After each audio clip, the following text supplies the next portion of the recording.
우리 선교사님 우리에게 선교 보고와 함께 오늘 말씀을 전하시겠습니다.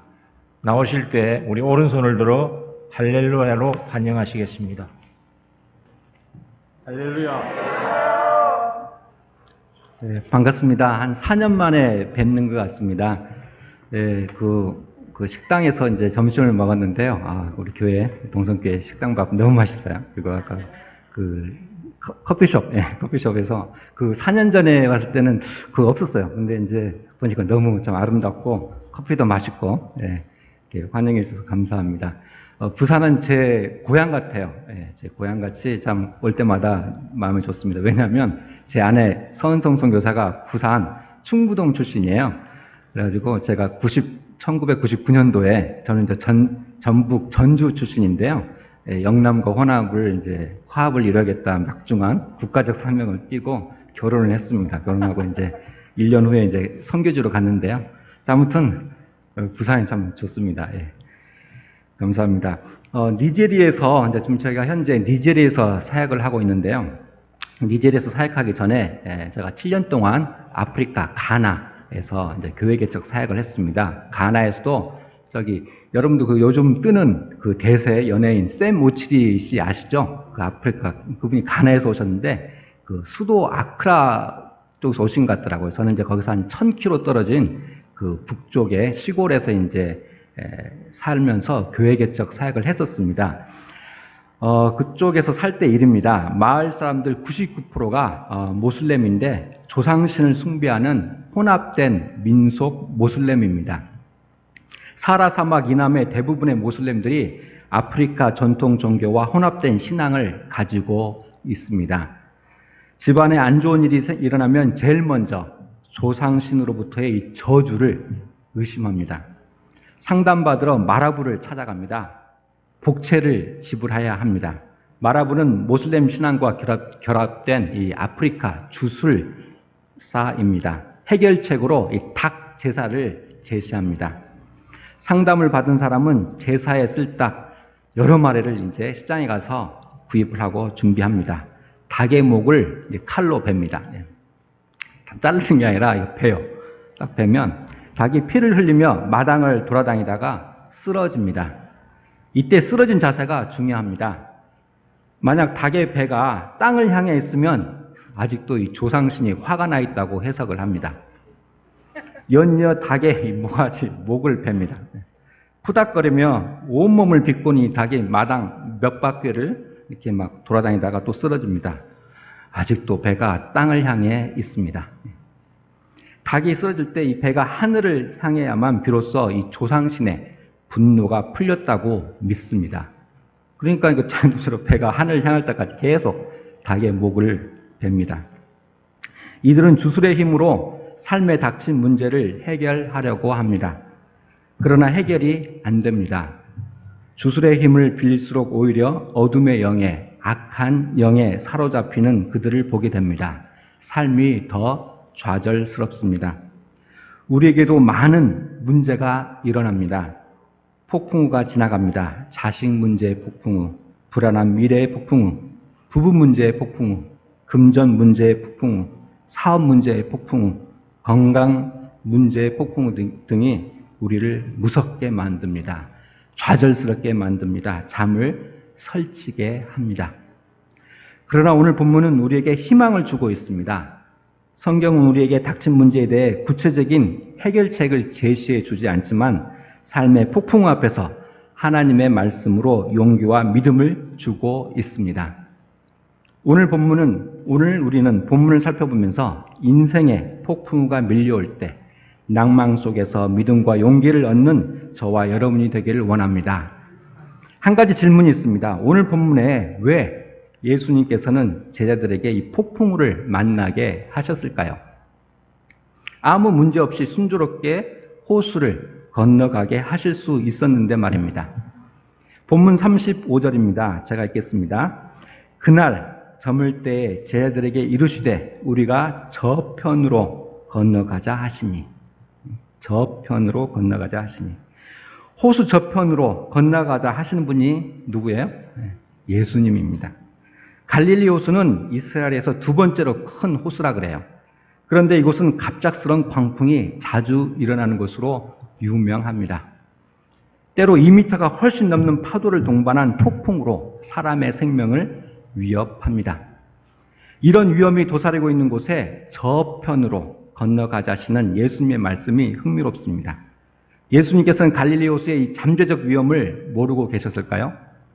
주님은 분명히 잘 알고 계셨을 것입니다. 그렇다면 왜 제자들에게 이 폭풍우를 허락하셨을까요? 36절에 보면 예수님을 따르는 다른 배들도 함께 있었습니다.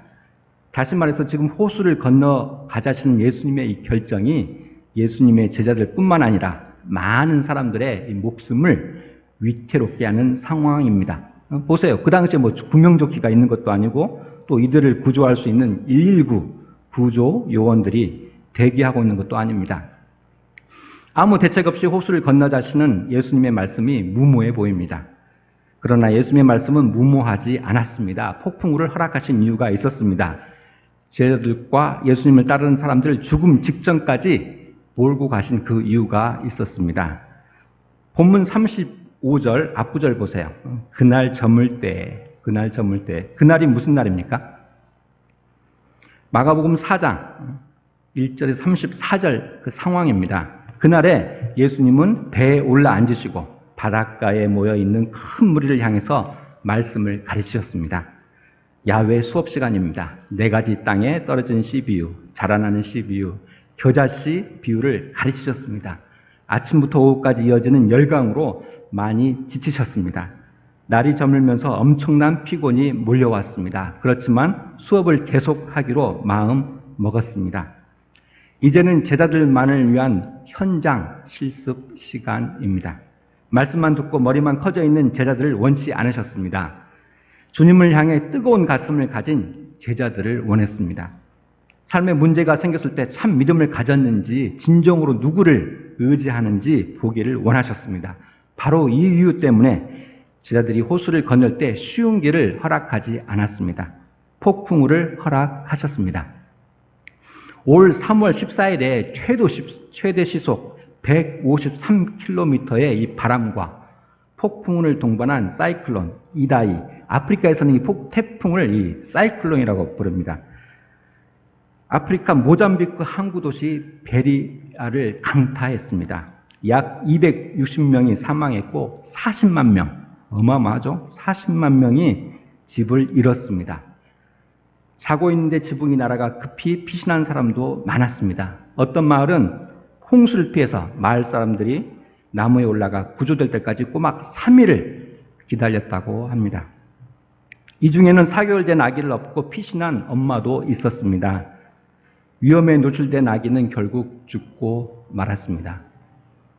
죽은 아기를 안고 며칠 밤을 기다려야 했습니다. 참으로 안타깝고 끔찍한 소식이었습니다. 우리나라도 매년 태풍으로 인해 많은 인명피해와 재산 피해를 입고 있습니다. 올해에도 태풍 링링, 타파가 지나갔습니다. 그런데 이렇게 고통과 좌절을 가져다주는 이 태풍에게도 좋은 장점이 있습니다. 태풍이 지나가고 나면 가뭄 해소와 시원함을 가져다 줍니다. 강한 태풍의 풍속으로 바닷물을 혼합시켜 줍니다. 바다 생태계를 활성화시켜주고 정화시켜 줍니다. 사랑하는 성도 여러분, 주님께서 우리에게도 이 태풍을 허락하십니다. 고통과 좌절의 시간입니다. 넋을 잃고 맙니다. 하나님이 원망스럽습니다. 그러나 태풍의 이 장점처럼 하나님께서 보내신 이 폭풍우가 지나간 후 주님을 향한 참된 믿음이 생깁니다. 주님을 진심으로 의지하게 됩니다. 이제 제자들에게 진짜 삶의 폭풍우가 다가왔습니다. 본문 37절, 38절입니다. 같이 한번 큰 목소리로 한번 읽겠습니다. 37절, 38절 시작. 큰 강풍이 일어나며 물결이 바다에 부딪혀 들어와 배에 가득하게 되었더라. 예수께서는 건물에서 베개를 메고 주무시더니 제자들이 깨우며 이르되 선생님이여 우리가 죽게 된 것을 돌보지 아니하시나이까 하니. 아멘. 갑자기 큰 파도를 동반한 이 폭풍우가 일어났습니다. 어부였던 제자들이 갈릴리 호수에서 수십 년 동안 고기를 잡으며 경험했던 폭풍우하고는 달랐습니다. 이런 폭풍우는 처음 보는 겁니다. 올해 3월 25일에 1,300명을 태운 47,000톤급 노르웨이 크루즈선이, 우리 잘 아시잖아요. 어마어마하게 큰 배라는 거죠. 15m 높이의 이 파도와 최대 시속 69km의 강풍으로 그 큰 배가 좌우로 심하게 흔들리는 장면을 TV에서 봤습니다. 엔진 고장으로 표류하고 있었습니다. 1,300명의 사람들이 겁에 질려 있었습니다. 오늘 본문의 제자들도 이런 폭풍우를 만난 겁니다. 혼이 나간 사람처럼 겁을 먹습니다. 제자들에게 죽음의 공포가 밀려옵니다. 이때 제자들의 눈길이 예수님을 향했습니다. 예수님이 무엇을 하고 계셨어요? 배 뒤쪽에서 베개를 베고 주무시고 계셨습니다. 제자들이 지금 죽을 똥살똥한 상황인데 세상 편하게 자고 계시는 예수님의 모습을 보면서 제자들은 화가 났습니다. 너무나 무관심하게 보이기 때문입니다. 화가 난 목소리로 예수님을 깨웁니다. 38절입니다. 제자들이 깨우며 이르되 선생님이여 우리가 죽게 된 것을 돌보지 아니하시나이까? 좀 화가 난 목소리로 막 얘기합니다. 제자들은 24시간 예수님과 동행하며 말씀을 듣고 기적을 목격한 자들입니다. 그러나 막상 자기 코앞에 닥친 인생의 문제 앞에서는 예수님이 계신데도 두려워 떨고 있습니다. 예수님의 능력을 삶의 문제에 적용시킬 생각이 나지 않는 겁니다. 우리도 마찬가지입니다. 그렇게 성경 공부를 하고 목사님의 설교 말씀을 들었어도 막상 인생의 문제 앞에서는 다리가 후들거리고 좌절하고 맙니다. 왜 이런 일이 생겼냐며 하나님을 원망합니다. 삶의 문제가 너무 커서 문제만 보이지 옆에 계신 예수님의 능력이 보이지 않습니다. 저도 선교지에서 이런 문제를 만나면 눈앞이 캄캄해집니다. 사실 우리가 풍랑 앞에서 예수님을 원망하고 화를 내는 이유는 우리의 믿음 부족 때문입니다. 40절입니다. 이에 제자들에게 이르시되 어찌하여 이렇게 무서워하느냐? 너희가 어찌 믿음이 없느냐 하시니. 예수님께서 제자들을 향해 어찌 믿음이 없느냐 하시며 믿음 없음을 질책하셨습니다. 제가 들고 있는 것은 제가 소중히 여기는 이 코털 제거기입니다. 이 아프리카 니제리의 선교 동반자입니다. 평소에 쓰던 것이 얼마 전에 고장이 나서 새로 이 옥션을 통해서 구입을 했어요. 평소 제가 이 손으로 이 코털을 하나씩 빼는 게 참 통쾌하고 기분이 좋아요. 아프리카에서 막 덥고 힘들고 짜증나고 스트레스 받을 때 코털 하나씩 빼면 막 기분이 짱. 막 스트레스가 풀려요. 4년 전에 이제 이런 습관이 어느 이제 프로를 통해서 위험하다는 얘기를 들었어요. 콧털을 뽑다가 이 모낭에 염증이 생기면 염증 내 세균이 이 혈관을 침투해서 뇌수막염에 걸려 사망할 수도 있다는 그런 뉴스였어요. 콧털 하나 뽑으려는 순간에 막 손이 막 덜덜덜 떨리더라고요. 그리고 바로 이 콧털 제거기를 구입했습니다. 콧털이 빠져나오려고 하는 순간 이걸 한번 쫙 돌려서 이렇게 쫙 하면 아주 깔끔하게 정리가 됩니다. 이렇게 스위치를 ON합니다. 위험 요소가 말끔히 제거됩니다. 제가 이 콧털 제거기를 선전하려고 하는 것이 아니에요. 오해하지 마세요. 여기에 있는 이 스위치를 보여드리려고 하는 겁니다. 스위치 ON의 파워는 어디서 나와요? 여기 있는 배터리잖아요. 배터리. 배터리예요. 백셀. 우리나라 메드 인 코리아 백셀. 여기 있는 배터리입니다. 이 스위치는 우리의 믿음과 같습니다. 우리의 믿음은 하나님의 선물입니다. 믿으십니까? 그런데 우리의 믿음이 죽은 믿음이 되면 안 됩니다. 항상 오프가 되면 안 돼요. 우리가 믿음으로 스위치를 온했을 때 이 안에 배터리처럼 우리 안에 살아계신 예수님의 능력과 연결이 됩니다. 그런데 내 기분 내키는 대로 스위치를 온했다가 오프했다가 하는 신앙도 문제가 있어요. 오늘 좀 기분이 나쁘다고 남편하고 싸웠다고 아내와 싸웠다고 이거 자꾸 온오프하면 안 돼요. 늘 믿음으로 스위치를 온하시는 여러분이 되길 원합니다. 늘 예수님을 의지하시는 여러분이 되길 원합니다. 믿음으로 스위치를 원했는데도 지금 당장 내 기도가 응답되지 않더라도 성삼위 하나님의 선하심과 인자하심과 의로우심을 믿으며 인내하시는 여러분이 되기를 원합니다. 이제 우리가 믿고 의지하는 예수님이 어떤 능력을 가지셨는지 살펴보겠습니다. 39절입니다. 같이 한번 크게 읽겠습니다. 39절 시작. 예수께서 바람을 부리시며 바다들을 이르시되 잠잠하라 고요하라 하시니 바람이 그치고 아주 잔잔하여지더라. 아멘. 무슨 일이 일어났어요? 바람이 멈추고 바다가 잔잔해졌습니다. 폭풍우가 멈췄습니다. 누가 이 기적을 행했습니까? 예수님입니다. 예수님이 무엇으로 기적을 행하셨어요? 꿈은 주일학교 같죠. 말씀으로 기적을 행하셨습니다. 예수님이 말씀으로 꾸짖으시니까 바람과 바다가 바로 순종하였습니다. 제자들의 생명을 위협하는 무서운 파도와 비바람이 예수님의 말씀 한마디에 복종하였습니다. 오직 이 세상을 만드신 창조주 하나님만이 행하실 수 있는 기적입니다. 우리가 믿고 의지하는 예수님은 비와 바람과 파도와 폭풍우를 만드신 분입니다. 이 세상의 창조주이시자 하나님이심을 믿으시기 바랍니다. 그 예수님을 굳게 의지하시기 바랍니다. 예수님은 우리의 삶의 문제를 해결할 수 있는 능력이 있음을 믿으시기 바랍니다. 돈, 권력자, 재력가, 점쟁이, 부적을 의지하면 안 됩니다. 선교를 하다 보니까 아프리카에서도 양다리 신앙들이 많아요.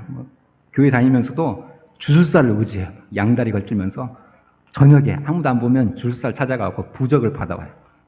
예수님의 파워와 이 부적의 파워를 같이 믿으면 더 힘 있다고 이렇게 믿는데 이러면 안 됩니다. 예수님만이 우리의 살 길을 열어주실 분임을 믿으시기 바랍니다. 그런데 본문 38절에 상당히 예수님이 정말 기이한 행동을 하셨어요. 이상한 행동을 하셨어요. 그게 뭐예요? 38절에 예수님께서 주무시고 계셨는데 어떤 상황이었어요? 폭풍 한가운데서 주무시고 계셨습니다. 하루 종일 힘든 말씀 사역으로 피곤해 지치셔서 잠깐 주무신 것은 이해가 돼요. 좋을 수도 있잖아요. 그런데 지금 어떤 상황이에요? 잘하시네요. 우리 부산 어르신들. 배가, 그 조그만 배가, 큰 배도 아니고 조그만 배가 이리저리 출렁거리고 비바람이 거세게 불고 파도 때문에 배에 물이 가득한 상황입니다. 분명히 주무시고 계시는 예수님의 옷은 어땠을까요? 흠뻑 젖었을 거예요. 그런데도 예수님은 계속 주무시고 계셨어요. 여러분, 이런 위급한 상황에서 잠을 잘 수 있는 분이 계세요? 있어요? 없잖아요. 예수님은 정말 이상한 행동을 하셨어요. 이해가 안 돼요. 젖었으면 벌떡 일어나고 이게 무슨 일이냐 할 수 있는 거 아니에요? 정말 예수님은 이상한 행동을 하셨어요. 그냥 제자들이 어떻게 하는가 보려고 자는 채 하셨을까요?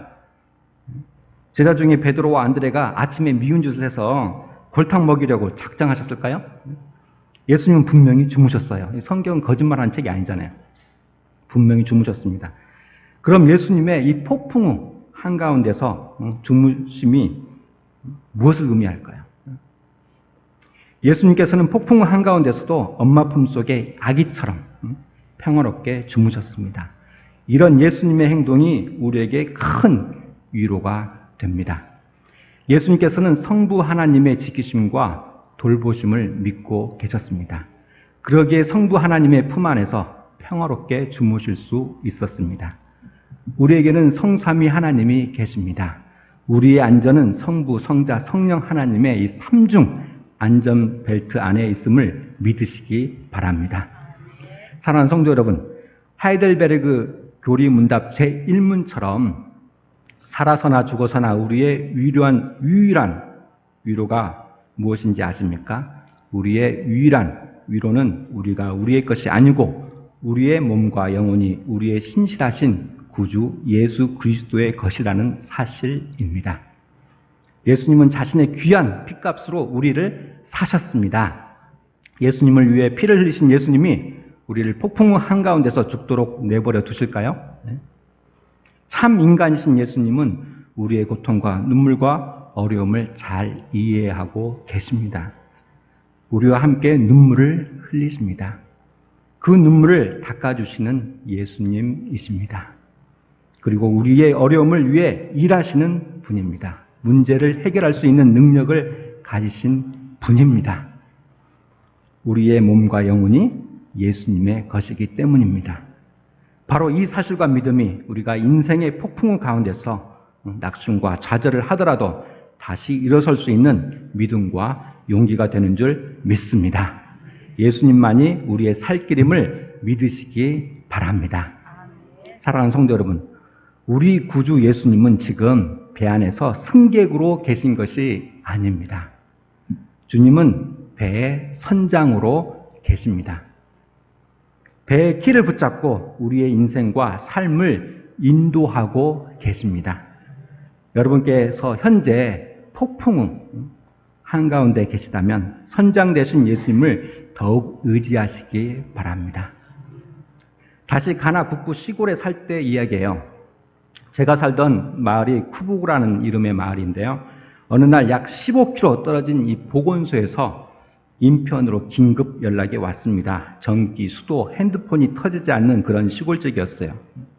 난산으로 고생하는 산모가 있다는 그런 내용인데 빨리 와 달라는 거예요. 수술할 수 있는 큰 병원으로 옮겨야지 목숨을 건질 수 있다는 내용입니다. 보건소 앰뷸런스가 고장나 있어서 저한테 부탁한 겁니다. 전날 밤에 많은 비가 와서 걱정을 하며 차를 몰고 출발했습니다. 그런데 아니나 다를까 그 마을로 향하는 길에 약 4km 구간이 전날 밤에 온 큰 비로 홍수가 나서 물에 잠겨 있었습니다. 우기철에 이 아프리카 비포장 이 시골길은 이 진흙탕길로 변합니다. 제가 7년 동안 거기 살면서 진짜 SUV 요즘 동호회가 있대요. 막 그 안 좋은 길로만 막 골라서 막 하는 분인데 7년 동안 그 막 왔다 갔다 했어요. 길 곳곳에 깊이 파인 이 웅덩이들이 생깁니다. 그런 길 운전하기 참 고약합니다. 근데 그 물에 잠겼으니 더 그냥 막 힘들어요. 어떻게 갈지.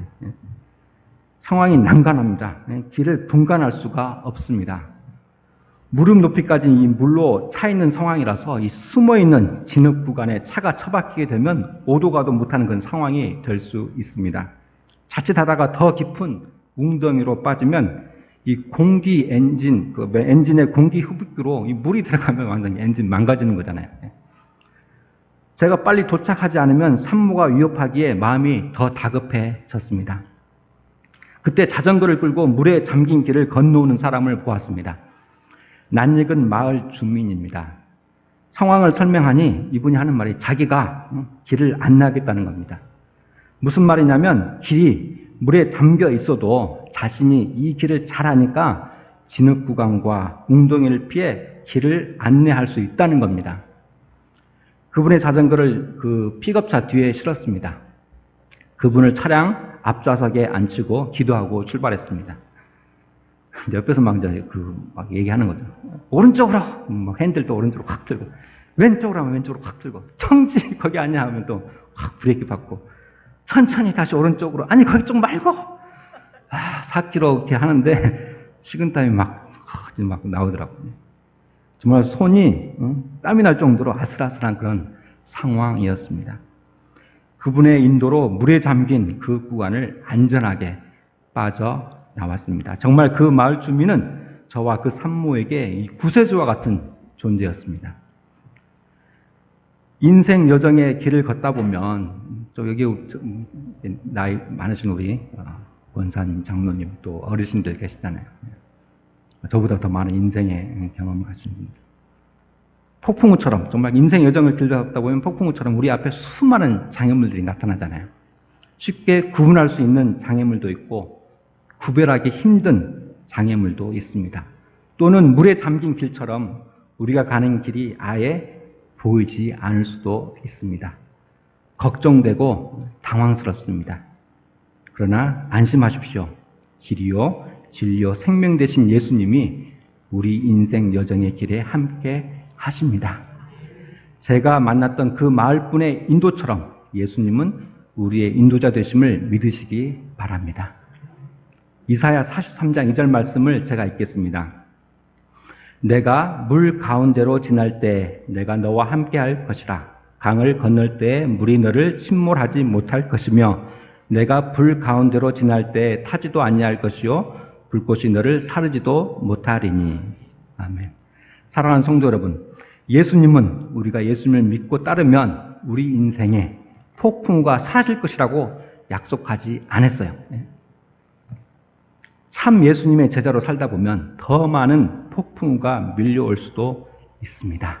그러나 예수님은 우리 인생의 목적지까지 우리를 안전하게 인도하실 거라고 약속하셨습니다. 오늘 본문에 그 약속의 말씀 있잖아요. 저편으로 건너가자. 본문에 적혔잖아요. 저편으로 건너가자 하시는 그 예수님을 의지하시기 바랍니다. 인생의 바다를 건너는 중에 폭풍우를 만나 낙심하더라도 다시 일어서시기 바랍니다. 마음에 깊은 상처가 있더라도 다시 일어서시기 바랍니다. 여러분이 타고 계신 배에 선장 되신 예수님이 계시기 때문입니다. 우리를 좌절하게 만들고 반쯤을 설치게 하는 바람과 파도가 예수님의 꾸짖으심에 복종하였습니다. 그 예수님이 우리와 함께 하십니다. 그 예수님만이 우리의 살 길임을 믿습니다.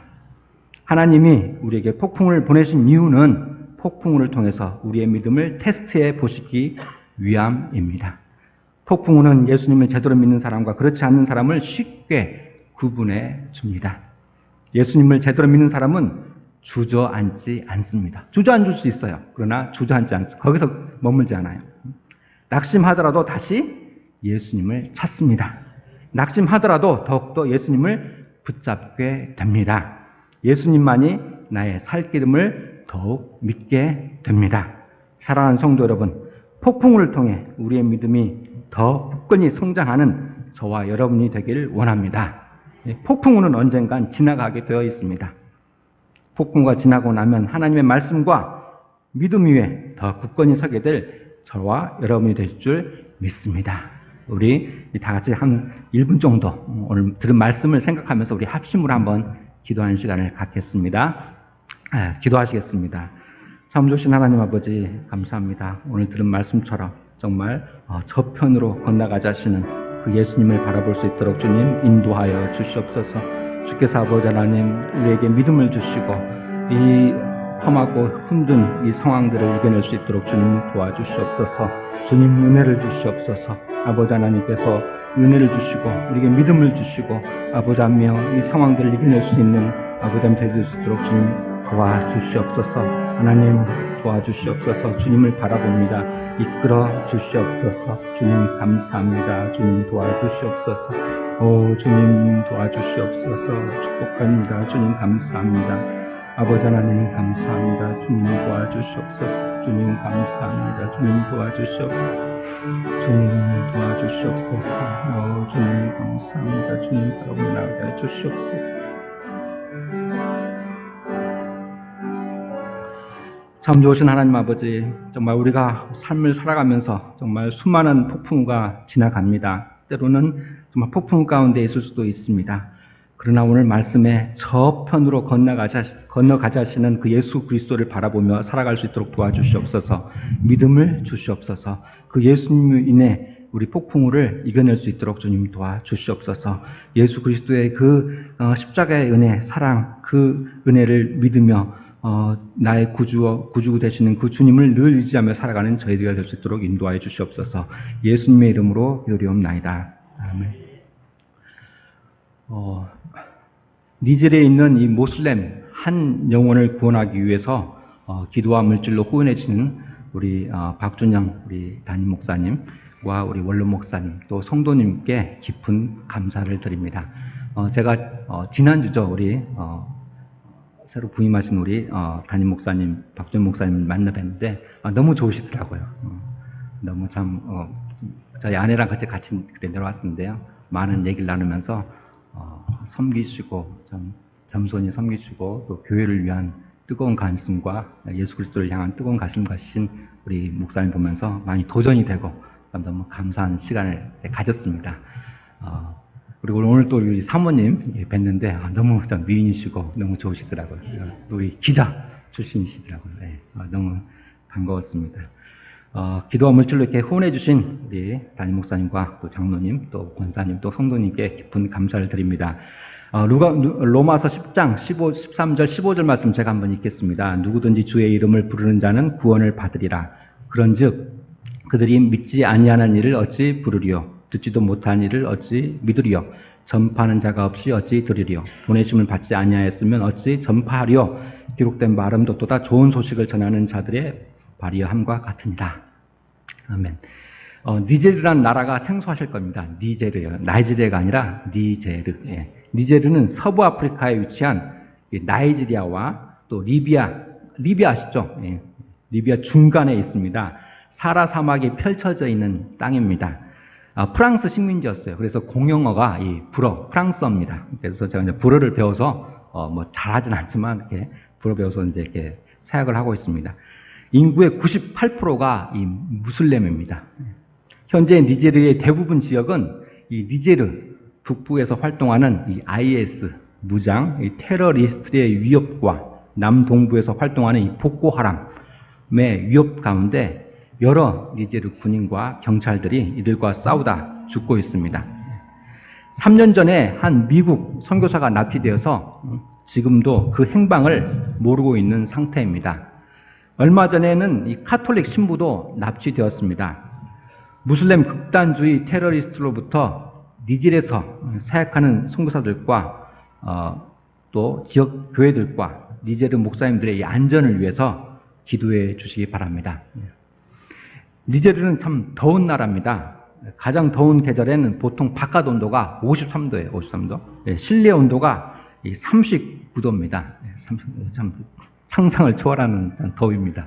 근데 그때 가장 더운 때 니제르 그 망고가 막 나오는 계절이에요. 좋아요. 딱 2개월인데 2달 동안 망고, 애플 망고 있죠? 진짜 맛있습니다. 이 동남아에서 오는 망고하고 이게 상대가 안 돼요. 너무 맛있어요. 어린애 머리만한 게 막 한국 돈 2,000원이면 살 수 있어요.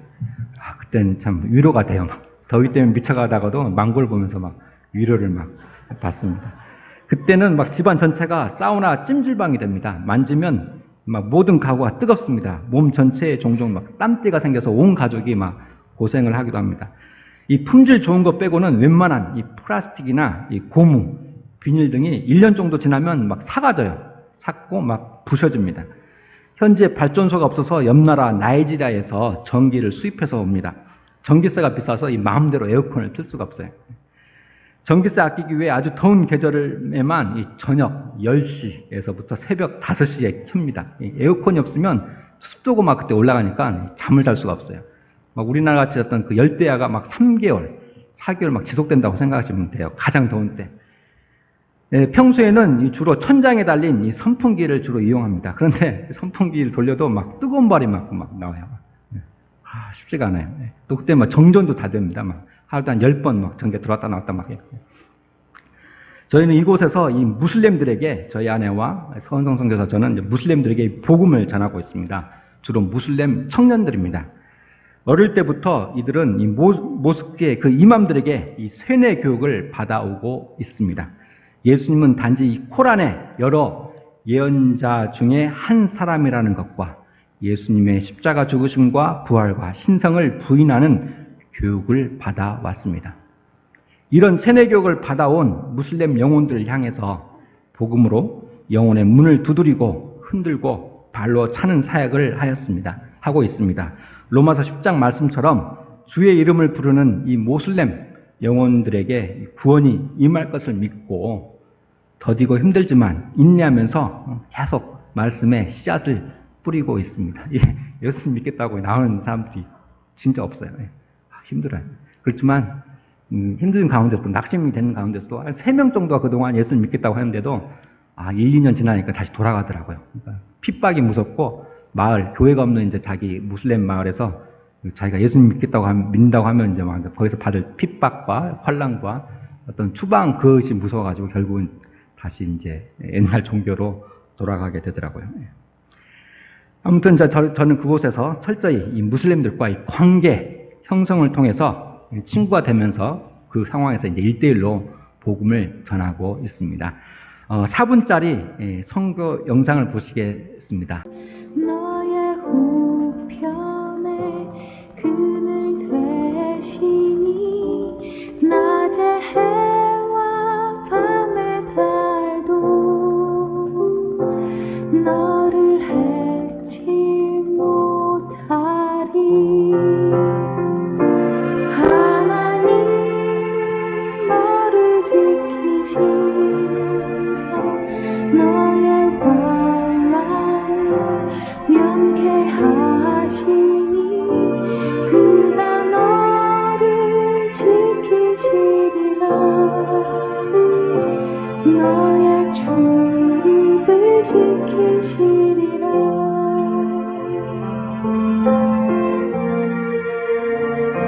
눈을 들어 산을 보아라. 너의 도움 어디서 오나. 천지 지으신 너를 만드신 여호와께 오다.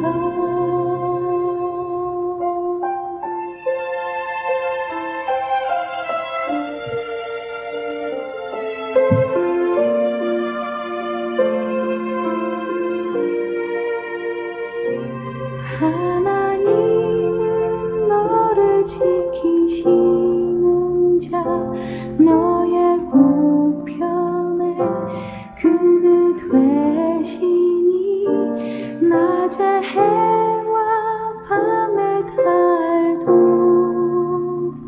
너를 해치 못하리. 하나님은 너를 지키시는 자 너의 환난을 면케하시니 그가 너를 지키시리라.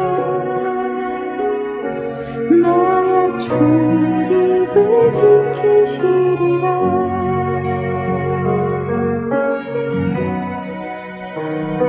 눈을 들어 산을 보아라.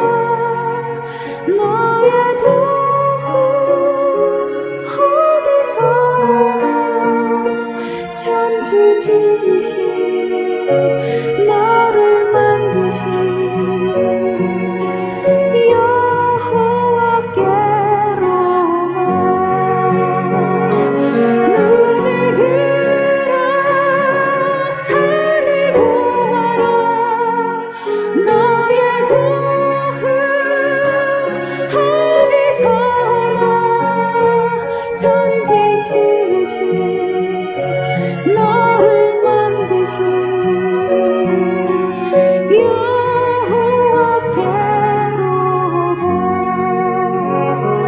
천지 지으신 너를 만드신